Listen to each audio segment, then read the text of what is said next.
Part 2. Okay. So we just gotta turn left, use the lens of truth. I think that's what it's called, and then we can jump off the platforms. Because now we can see the ones that are invisible. To make it our way to that door that I just went through. This room is cool because the scythe guy, the one that spins around, he's invisible. And there's enemies to fight. And I just completely screwed that up. What had happened was, I was swording him, I was getting him down, and then the blade hit me, which made me go closer to him, so then he sucked me up and took all my cool stuff. All my bling. So, that was just really bad. Overall, it was poorly planned, poorly executed. Pretty much, I should be more careful. But, you know, it's cool, because I got 4 fairies. Even though I used one in the last segment, I went back before I went into this temple. I went back to the forest temple and grabbed another fairy in a bottle. So if you look now, I have 4 full fairies, I guess. So now the task pretty much is in this room is to take out all the bats so we can open the door. And as long as they're pretty much still perched up, it's really easy with the hook shot. Just walk around in the 4 corners, use the lens of truth to make it to the corners so that you don't get scythed up by that guy. And, oh, I ducked under that one. I probably should have done a slow-mo of that too. That would have just wasted more time. So now the door's open. And I don't even... You know, I wanted my hook shot to work on these hearts, even though we tested it in the fire temple and it didn't work, and I said something about Mythbusters. Still disappointed that it didn't work. So anyway, obviously the reason we came here, not for the tiny chest, gold sculpture, because I think there's like only 5 rubies in here. Like, it's really just a waste of time if you're not going for the gold sculptures. So, yeah. So if anybody knows how to get those rubies up there, and I'm just an idiot, like I just ran and got hit 3 times, like that was completely unnecessary. Just wasting hearts. That's how I roll. Anyway, we gotta head back to the main room. This will be known as the main room now, because we leave it and come back, I think, to one more time. So, yeah. And we end up having to fight this guy again, which is really stupid, because I didn't want to fight him again. I was hoping he'd fall off like an idiot this time, but he didn't. I'm you know, trying not to get your hopes up now. I'm just telling you how it ends already. But, I heard it's a little easier with the Goron sword, so when we get to the part with the boat, I actually use that instead and find it is a little bit faster. He dropped a heart. I need that. Yay.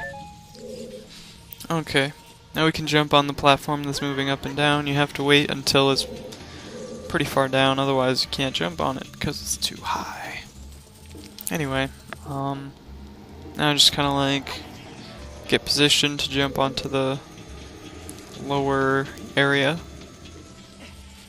Make sure I'm holding forward so I roll, but don't roll off the edge because that would not be what you're going after. Anyway,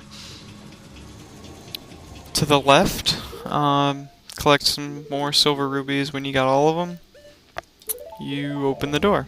And the one that is hidden, because you're supposed to collect 5, is inside of that guy. And I still got hit by the explosion, even though it exploded when I wasn't near him. It just stayed there for a second, allowing me to get hit. Didn't really expect it, but whatever. So when I get the last ruby, the door opens. And that was a cheap shot by that spiky guy. Anyway. So we definitely have to avoid those spikes coming down from the top. If you use the lens of truth, we can see that there's a block that we're basically going to push down the track. Now, this track is annoying because the block doesn't completely cover it.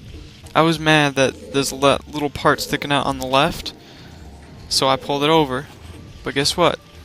There's a part sticking out on the right, so you just can't win.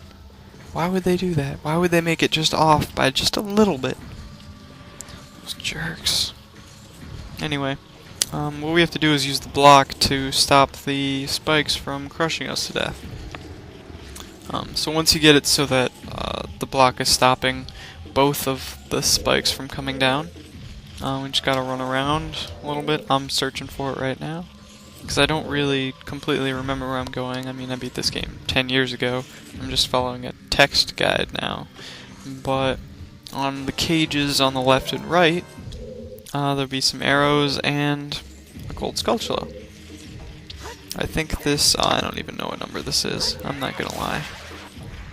I know at the end of this video we have 84.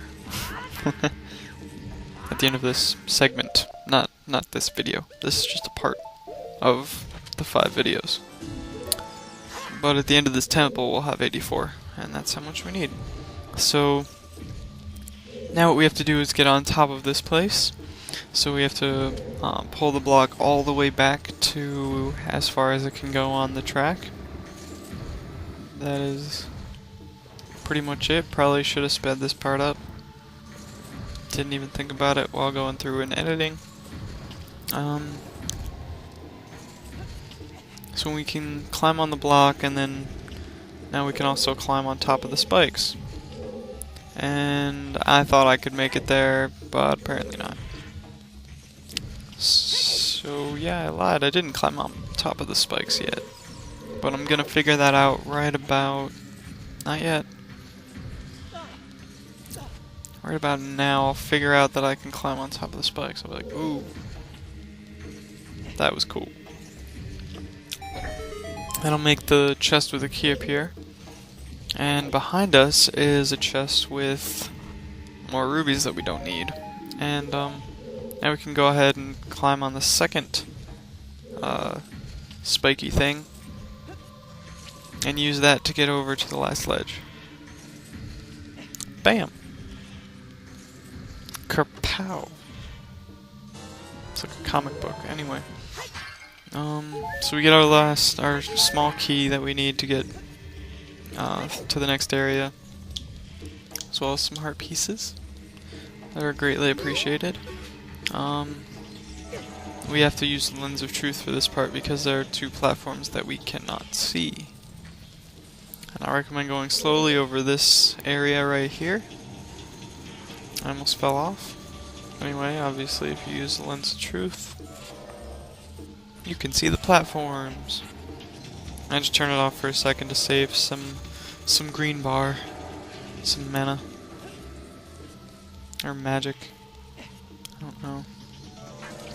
You can unlock the door with the key we just got, and make sure you use your lens of truth for this one. I mean, those invisible spikes are killer. Anyway, the zombies are pretty easy as adult Link. I don't even know if they latch onto you. That really doesn't happen because I kill them too fast, but they probably do. I wouldn't put it past them. I mean, what other attack would they have if they didn't do that? So I'm pretty sure inside that chest is nothing special, but if it's a key, I'll be happy. It's probably going to be some arrows or something. 5 rubies, again. Pretty useless. Oh, I'm fixing my mic. Almost fell off. Okay. Now I'm trying to be cool and shoot my hook shot without actually looking where the target is. That's not gonna happen. And basically you need to use the hook shot to reach all of the rubies that are higher than you are, I guess. And that's about it. Once you collect them all, you guys know some random door with bars is gonna open. We're gonna go through it, and then we're probably in that room going to get a key, which will open this door that I'm right next to now. And that's pretty much exactly what's gonna happen. Now I was scared to jump off this one because I didn't know if I was gonna land on some spikes.